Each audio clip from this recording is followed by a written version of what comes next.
सभापति महोदय, यहाँ किताब पर चर्चा चल रही है, एक किताब पर चर्चा चल रही है, वो किताब जो आज तक छपी ही नहीं। मैं आपके माध्यम से सदन को उस किताब के बारे में, उन किताबों के बारे में बताना चाहता हूं जो नेहरू परिवार, कांग्रेस परिवार के गद्दारी, मक्कारी, भ्रष्टाचार और अय्यासी से भरा पड़ा है, और वो सब छपी हुई किताब है सर।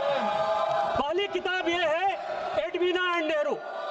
भारत जो स्वतंत्र हुआ तो किस तरह से पाकिस्तान का बंटवारा हुआ और किस तरह से भारत के पहले प्रधानमंत्री अय्यासी कर रहे थे, इस किताब में मैं उसका जिक्र करना चाहता हूं, मैं उसको कोट करना चाहता हूं। दूसरी किताब है सर, जो मथाई साहब, जो नेहरू साहब के पीए हुआ करते थे, वो कह रहे हैं कि इंदिरा गांधी के साथ उनके व्यक्तिगत संबंध थे और उन्होंने भ्रष्टाचार के आरोप में जो है उनको हटाया।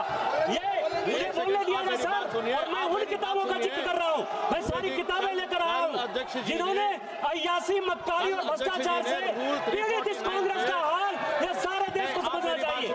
ये किताब है सर, डायरेक्ट सारी सोनिया जी की किताब है ये सर, किस तरह से उन्होंने भ्रष्टाचार के आधार पर, किस तरह से भ्रष्टाचार के आधार पर इस सरकार को चलाया और 10 साल तक जो है किस तरह से करप्शन किया। ये इंदिरा जी का किताब है सर, ये इंदिरा जी का किताब है जिसने कि धीरेन्द्र ब्रह्मचारी के साथ किस तरह के संबंध थे और डिफेंस डीलर के क्या संबंध थे। ये जनरल थोरट की किताब है कि नेहरू ने चीन को कैसे दे दिया। ये नेहरू की किताब है कि किस तरह नैनतारा सागर से लेके एक गर्लफ्रेंड के साथ उनके संबंध रहे जो कि बैन कर दी।